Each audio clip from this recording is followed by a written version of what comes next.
Assalamualaikum warahmatullahi wabarakatuh. Di pertemuan kali ini saya akan membahas Undang-Undang Dasar Negara Republik Indonesia tahun 1945 pasca amandemen. Perjalanan ketatanegaraan Indonesia ini sejak merdeka pada tanggal 17 Agustus telah mengalami pasang surut baik dalam gagasan, tatanan maupun terapannya. Secara historis, dinamika itu dapat dilihat fakta sejarah konstitusionalnya, bahwa pernah diberlakukan beberapa konstitusi, yaitu UUD 1945, UUD RIS 1950, dan sekarang Undang-Undang hasil amandemen tahun 2000 sampai 2002. Dalam berbagai konstitusi itu, Indonesia pernah mengalami atau mencoba menjadi negara serikat atau yang biasa kita sebut RIS, meskipun kemudian kembali menjadi Republik Kesatuan. Indonesia pernah mengalami sistem pemerintahan parlementer, demokrasi terpimpin, dan pemerintahan presidensial. Gambaran dinamis tersebut menunjukkan bahwa konstitusi selalu menjadi dasar dari perubahan ketatanegaraan suatu negara. Dalam sejarah ketatanegaraan suatu negara, konstitusi digunakan untuk mengatur dan sekaligus untuk membatasi kekuasaan negara. Dengan demikian, dinamika ketatanegaraan suatu bangsa atau negara ditentukan pula oleh bagaimana dinamika perjalanan sejarah konstitusi negara yang bersangkutan, karena dalam konstitusi itulah dapat dilihat sistem pemerintahannya.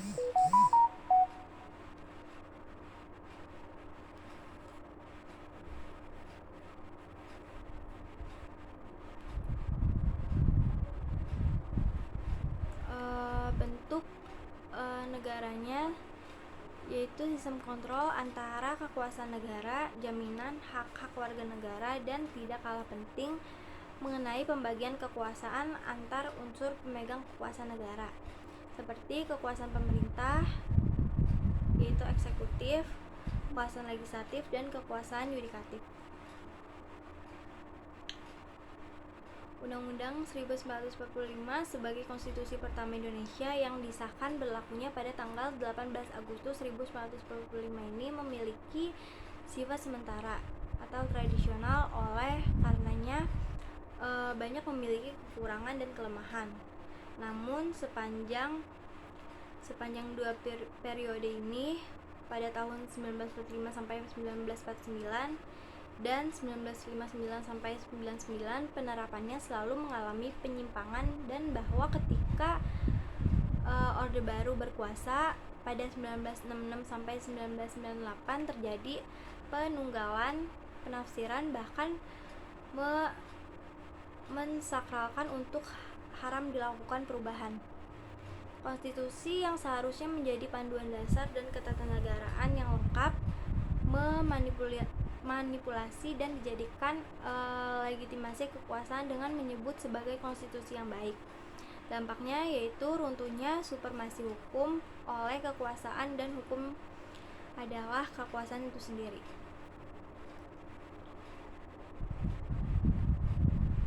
Gagasan pembaharuan atau perubahan Undang-Undang Dasar telah lama berkembang dan mendapat kesempatan ketika terjadi reformasi politik yang ditandai dengan tumbangnya rezim Orde Baru tahun 1998. Dari reformasi politik dilanjutkan ke reformasi total di segala bidang. Salah satunya adalah reformasi konstitusi, yaitu dengan mereformasikan atau mengamandemen UUD 1945 dengan harapan penyelenggara negara dalam melaksanakan fungsinya harus betul-betul konstitusional, yang bersandar kepada konstitusi dan kokoh untuk melindungi bangsa dan negaranya dari ancaman, baik dari ancaman luar pemerintah maupun dari dalam.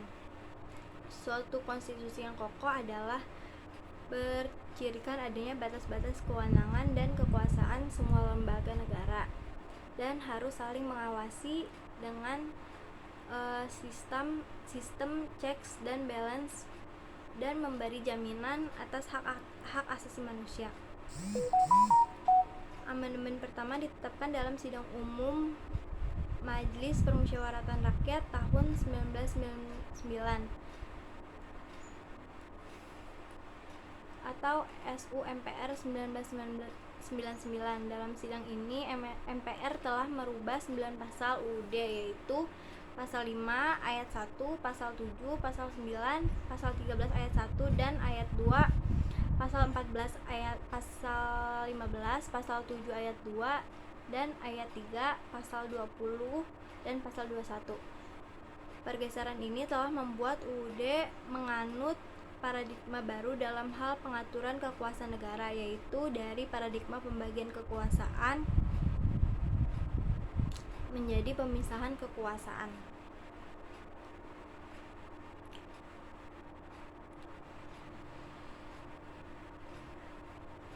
Kemudian amandemen kedua UUD 1945 dicapai dalam sidang tahunan Majelis Permusyawaratan Rakyat tahun 2000. Dalam sidang ini MPR telah mengubah atau menambah 26 pasal dan dari 5 bab. Yang terpenting dari perubahan kedua ini adalah penegasan prinsip otonomi daerah, penegasan mengenai hak-hak DPR dan anggota DPR, serta penerimaan pasal-pasal tentang hak asasi manusia. Amandemen ketiga UUD 1945 dicapai dalam sidang tahunan Majelis Permusyawaratan Rakyat tahun 2001 yang berlangsung pada tanggal 3 sampai 9 November 2001. Dalam sidang ini MPR telah mengubah atau menambah 23 pasal dan 3 bab. Materi yang terpenting adalah penerimaan pasal tentang pemilihan presiden secara langsung pada putaran pertama, penerimaan pasal tentang pemberhentian presiden, pengaturan tentang pemilihan umum dan disetujui pasal-pasal tentang pembentukan lembaga-lembaga baru, yaitu Dewan Perwakilan Daerah, Mahkamah Konstitusi, dan Komisi Yudisial. Amandemen sudah pernah dilakukan perubahan sebanyak 4 kali. Menurut Jimli Asy-Siddiq tahun 2007, 4 tahap perubahan UUD telah merubah hampir keseluruhan materi UUD 1945.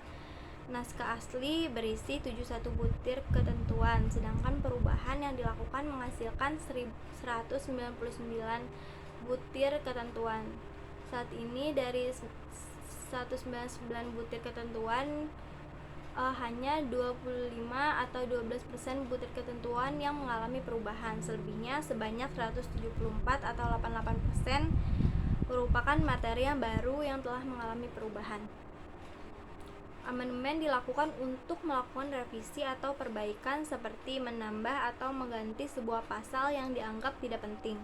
Kemudian pengertian amandemen itu sendiri, menurut beberapa para ahli seperti Sujatmiko menyampaikan bahwa amandemen merupakan solusi yang perlu dilakukan untuk menyempurnakan konstitusi sebagai aturan tertinggi dalam bernegara yang selama ini belum sepenuhnya sempurna.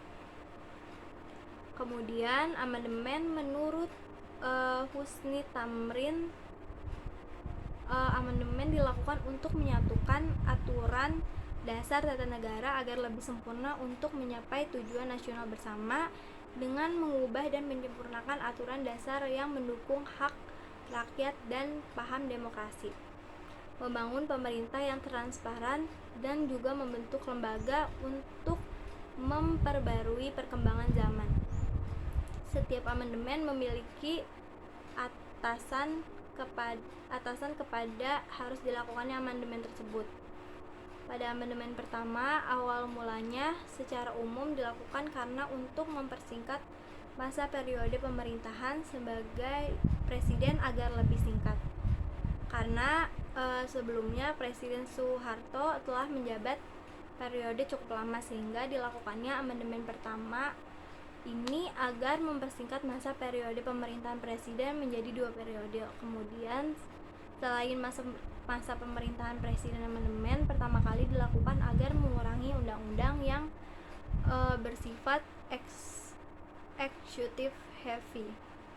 Sekian dari saya, kurang lebihnya mohon maaf. Wassalamualaikum warahmatullahi wabarakatuh.